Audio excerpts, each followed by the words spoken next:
Wabenya afya kuli pa yawa mene oba chama oba nyama oba mawo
you are shaking when they have.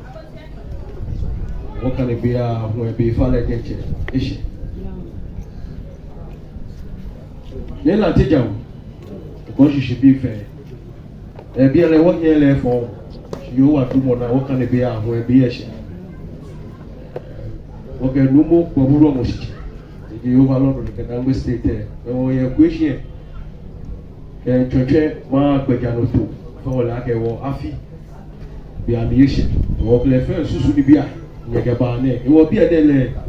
Omanye song, no go a shabby there. Or be good. Oh,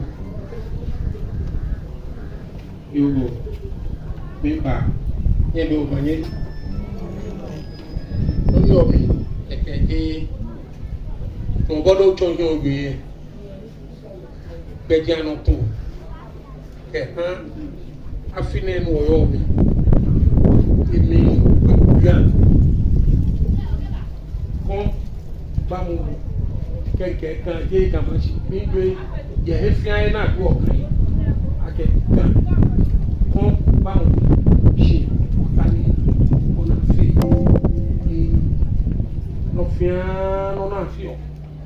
We have to go. Bama. Which is more like why are we begging not to be for putting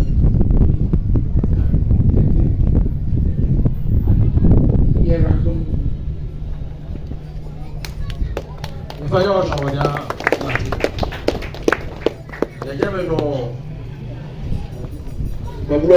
the overload of the entire Nungua state. But was time on me, ne Lantejawa, a chon, Begano to a few of Africa. And I feel many manage time on energy, Nukuhi, Yami, Nami Cassidy, Ketchup. And just blame Baba to go, she. Danny, Wabayi, Afi, Allo, Wabaka, Niji Umohok Begano to it. No more than 2 Niji Lanteja. No more Bohuro Moshije. Overlord of the Nungua state. I'm a Kusum Trade Cook, nay, I'm a true. Danny, I fear Bejano to fair at Yoshishi. Nay, what all like a Jablima, I get Kɔmɔ. I get Kɔmɔ Bejano to ne. no more than two. Lepe ye gbajano tona. Lepe eji money ye okusum gbajano tona. Ame yo hekbe na. Ne ame ha ni gan fe efe he to be to na ewie. Ame pe ji meni ha ni gadangbe wo afi gbajano to ame pe na ha me ne ke hiwale. Keje blema kwada ne afọ ye gan shije na meke afi be ke gbino na ke yo afi e amepe na me yo le ke hiwale ne ame announce shitani amo ba announce be ameka ameche ni jinumo bokete lawe ni brown da mekele eba somoshi ne a compare notes ke no ne je komi ami ke bona sana ya la ha ke ha fi gbeja no to e ta fi e ne ke gbeja no to ne ame ba tu e mene wo shita mo ne mi e o chi enyo no ji enyo ne ame ke lumo gobu ni e ne ke no tu mo ne mi lebi ne na me ba pe to bani afiole da ne imeje fe ncho bango wo bo ma wo eyin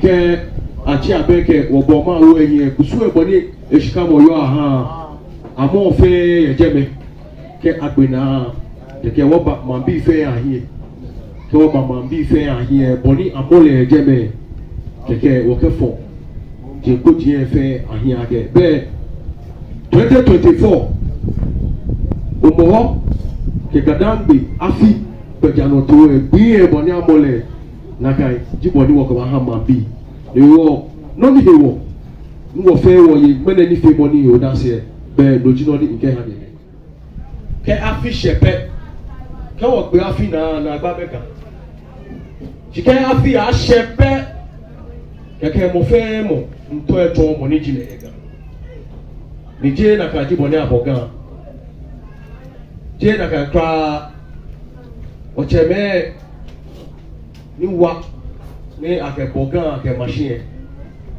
amele moni mene ba to wa ni he wo gbe he aja ha mo fe mo aja ha mo fe mo bo gbe ke ye ni odomo ke lu tumo ni oju ye gan yi si wo ino ne ke afi a sepe kusu ni kashi ke de blema bodo ba ko na meneke leji neke ko pe woji ami ke ni na fe abonu wane 824 years wocheme ame ba kusu eya hu ka bata bia me ka fi shepe meneke le fi oneke leji mo le fi oneke ni chebele egbe hebeje egbe kra o le ake no no yu o ke no no ko o gbe hebeje egbe ni for hika yega ni wo yu o ne ka fi a shepe to ke ni lante jawe we buwe ni ti dan tuwe we buwe bodo ba ko na menetesh e ke le ji mo le ko ote menetesh e ke le ji mo le ha date menetesh e ke le fi onike shiwole na mele ya me trimi won akeshi keje tutu tete ino to dan tuwe bi amepe ni leke hiwale ne yo amini e ame samami e ya ke kote o bana ni mlami ke hiwoni bi ni keje blema wo cheme mla mi ke don dojino ni wo ke ko wo peja no to ke abadumi nyo abaya wo nyo ko ba so se to no ba ya tapo e no le ba to no na sanafi loji ame sama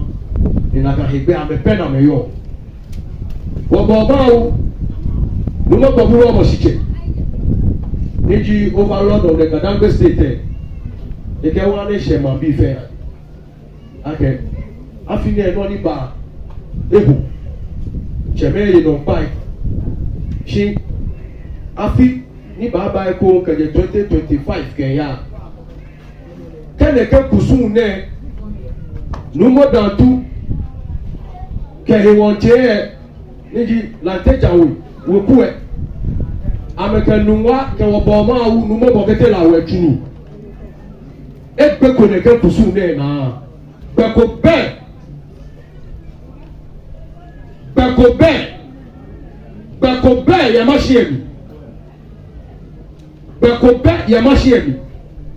beko be ya mashiemi moko hu be machine ne yele ke hiwale ne ba che ni agbeko kusu ne na ni abaye yo yai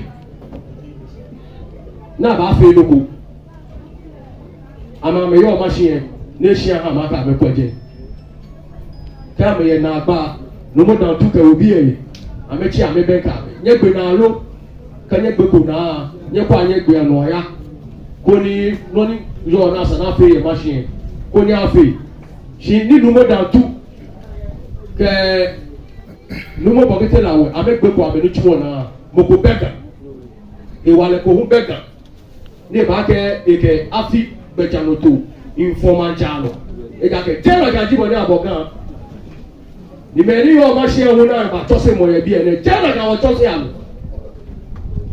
o ke bo ba ni wo ba to se mo ye bi ene ni wo ya se machine ni to se mo na ke habo ke je Nungua ko wa se o ti pon na gbe ne be no ni osumo be o fe tomo egbe omo tomo ni di tomo egbe omo ni wo mo fe mo ne ba to se mo ye lu mo bo kete la wo shi ni to se mo ni yo akela ka to se mo hale won kai ake ne ba to se mo ye pro wo ke fita yo ake tomo egbe omo ni wo fe wo ni wo ngle no ye ma chele mi ye ni wo fe wo ngle no kan wo fe wo nye na kan ngle no mo kwa ka ho je mi fi ori no mo ko bu ke wa re se ma bi fe ade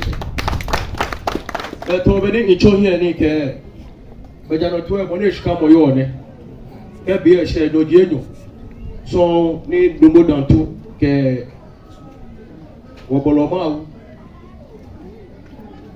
numo bo kiti lawe ni ame twetwe ahun e bo ni amole ne e ke wo pe na wo ke higbe ba ha ni dantu ko ni boni wo ka ba fo ma jano ke na ka jibo ni le hu eyo igbejano to e ko ni ani ma bi fe ali ke hoba neji April 7 wo shita mo ne de lanteja we te Kɔmɔ ye Nungua like I know 14th April neji hoba reconciliation with our ancestors neji cheme ni wa na ke boga ke je bini wa fa ke je Middle East ami enye maji ano aho na ye Nigeria ni mene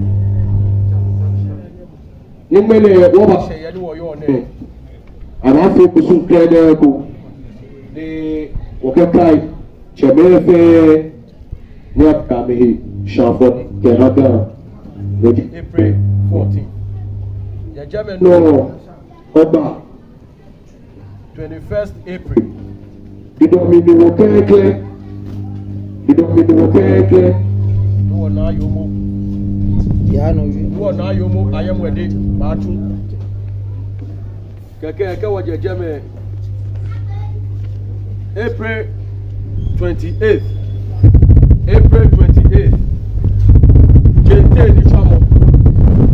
jente ni swamo ni wonumo baburo mo tuo ye jelen fe te ne ke ha jema wojin ni yo jelen fe wonumo baburo mo batu ne ke nu tumo ne ka egbe ne ke nu tumo ne na be 29th April machine baje nu tumo shi ne wonyeme dantu we bi lanteja we baje nu tumo shi ke ha ga machine fe ni di dantu shiba 28th April 29th April dan tu ba bashi ke wo gbe na eno hogba ni chano May 5th di dominu o niji enyono keke May 12 di dominu o niji ete ke na agbe no keke May 19th mandramo abadua ma ni ba gbelegbe ke han abele ni homoba blema ni wo cheme kayo ni ke wo shashi no ke temizrie woni ne asho ne ke abele ne no ni cheme ehie ne ke abele ne ahu ke bata wo shita wo ne ni yani aketo ye ti antraye ni wo da fie wo fi o le ke gbeja no to ne ne ke kusun ne ke kayo blema na agba ni gadangbe bi tomi ni won wo dom kete misrin ni won ni asere kan bele ne no ni noje no ni lewo ni wo gbo ke homo no di 26 May 26 May abele gbeja no to ke jan tran yi no mo bo ma u ke no ne hwe ese beni wo ya wo hie oba wo man bi fe atu eno ye gbeja no to e bo ne shika mo yo ahu ke ata ogba ni July 7 ni wo ba gba kon ni di kon ke ha gadangbe bi fe dani wonyeme dan tuwe bi lanteja we bi do ma cha do ke wo gba kon ke wo gbe no ye wo fio ni wo bo ma wu ke wo ha ni ehye man bi ke gadangbe bi fe ke gana mamu bi fe ade che be fio ni wo yo ni